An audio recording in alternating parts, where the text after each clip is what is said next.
Hi everyone, this is your daily 10-minute business and finance news wrap. I'm Ricardo Gonçalves and it's Tuesday, the 16th of February 2021. Later, we'll take a look at how superannuation funds have started the year. But first, let's talk dividends because dividends are back on the table. BHP declared a record $1.01 per share dividend for the interim. That's up 55%. And all up, the miner is returning around $5.1 billion to shareholders in dividends. It follows a $6 billion underlying profit for the interim, thanks to record iron ore prices and exports out of Western Australia. So how does this bode for dividends in general and across the market? AMP Capital's Dermott says retail and mining dividend yields are 14% higher than this time last year, and I spoke with him earlier. Dermott, to what extent are dividends back on the table? Well, we're 1/3 of the way through reporting season now, and dividends are having a very sharp rebound from August. So we're seeing strong dividends coming through, in particular on the mining and retail sides, but we're also seeing dividend surprises coming through on banking and the broader industrial complex. Okay, let's go into those, three major segments in more detail. Resource stocks, is it all to do with iron ore? Iron ore is the major driver. Last week we had Mineral Resources who almost quadrupled their dividend on last year. Today we've had a record dividend from BHP, and tomorrow we've got Rio Tinto's results coming out in the morning. The banks had to be conservative because of COVID guidance from APRA previously.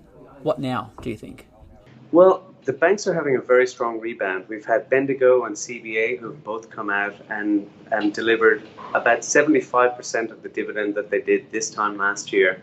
What they haven't done, though, is they've built up provisions in case there are any problems in their loan books. But with a very strong outlook for housing at the moment, it's likely that these are going to prove to be very conservative. And so some of these provisions may well be unwound later in the year, thus boosting dividends per share in the August and May results for those that report then. Similarly, we saw from NAB who came out with a trading update this morning. There's strong earnings per share coming through. And they're above the expectations for markets. So it's broadly a positive outlook for bank dividends recovering through the year. And then the retailers, many of them, that they did particularly well during the pandemic. But for dividends to be maintained, though, doesn't that growth story need to also be maintained as we exit COVID and when JobKeeper ends? Yes, that's very true. A lot of the retailers have actually repaid a lot of their debt now with the large revenues they saw last year. So not only have they delivered record dividends now, but having no debt on their balance sheet means there'll be more free cash flow available going forward. But you're correct. I mean, people are really focusing on what's the real level of growth that we're seeing in consumer spending as we go through the year. And as the spot lockdowns in places like Victoria ease, will we see that repeat of spending in the retailers? And we think it's going to last a little bit longer than people expect. So we think you'll probably see strong dividends from this space through the back half of the year as well. On the flip side, where haven't we seen dividend growth? There's still a bit of a recovery coming through on the property side with rent collections and working through some of those abatements. On the utility side, we're also seeing weak pool prices for electricity, so that's impacting the cash flows in that space. Insurers too have had difficult results, so we're unlikely to see a fast return to those high dividends from all of those three sectors. So generally, for those investors relying on dividends right now and into the future, what are you telling them?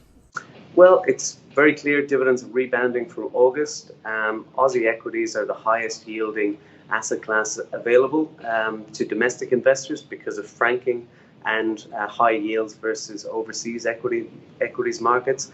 And we think there's a strong base to grow from here.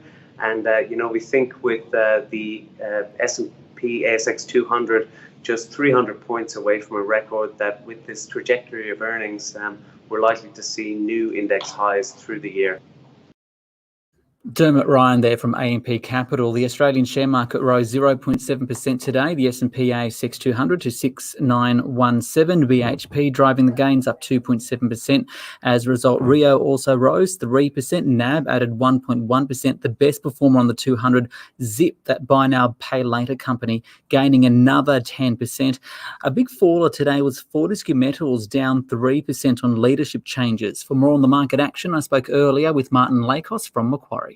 Martin, the ASX 200 reached an 11-month high today. Is a record within sight? Well, it's possible, Ricardo. We've only a couple of hundred points away for both the ASX 200 and the All Ordinaries. And what's driving this is obviously this very low interest rate environment, and obviously there's huge amount of liquidity that's available around the world. And of course, we're in the middle of a reporting season, which seems to be beating expectations at this point in time. So that potentially is also a driver for higher markets. What kinds of trends are you seeing? Well, this week we've had we're going to have 76 companies report. Next week about 104. So, analysts are going to be very busy in the next couple of weeks. We're definitely seeing upgrades beating downgrades. And it's largely because, to some extent, the results are better than expected. But also we started the reporting season with analysts taking a pretty conservative view ahead of that reporting season. BHP came out with its profit numbers today and a record dividend. What do you make of the result?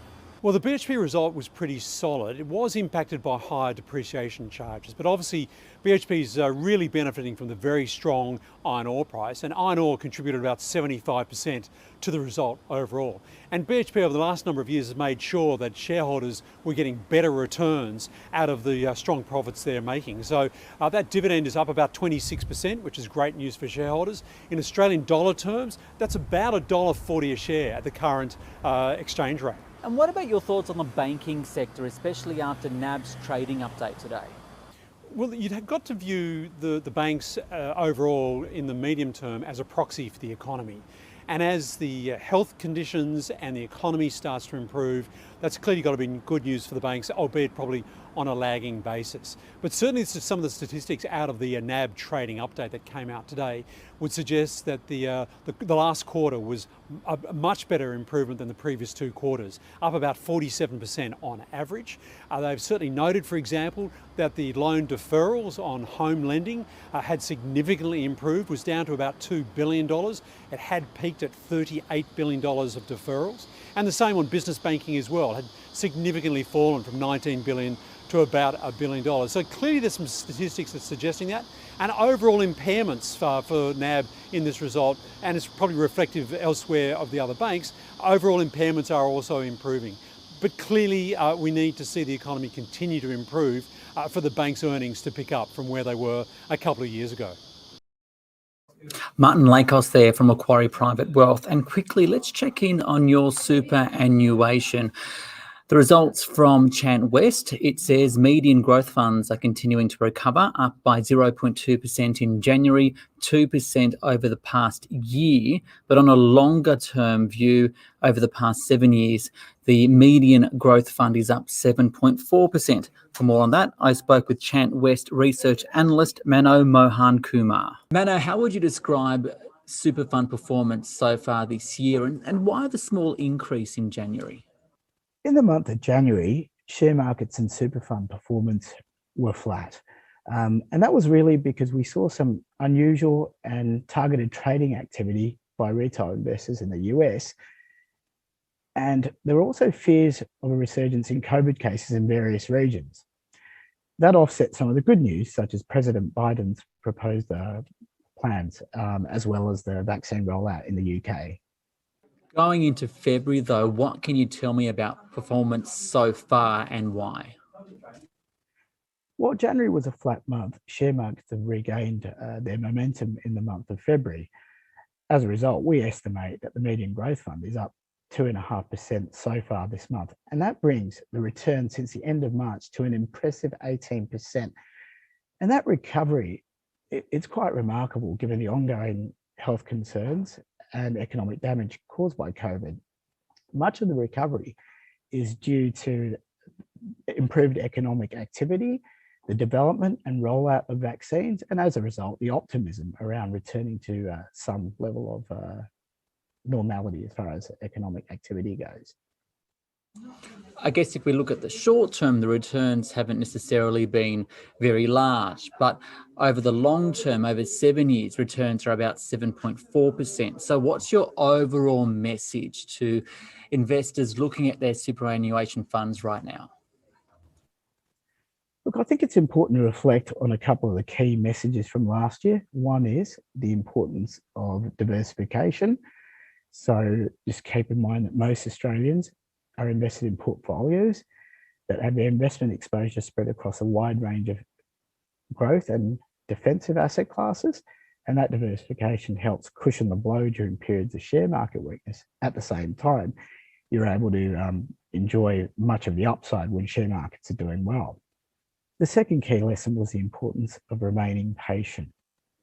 By remaining patient and adopting a long-term focus, you ensure that you're less likely to make decisions based on short-term noise, which could potentially hurt your long-term investment outcomes.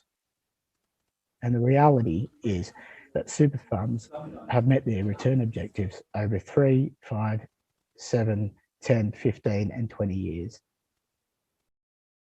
Mano Mohankumar there from Chant West. I'm Ricardo Gonçalves. You can follow me on Twitter at BusinessRicardo along with Instagram. This On The Money stream is provided for informational purposes only. The content in this stream should not be understood as constituting advice or a recommendation. It's not personal advice and it doesn't consider your personal circumstances or objectives. You should contact a licensed professional before making any financial decisions.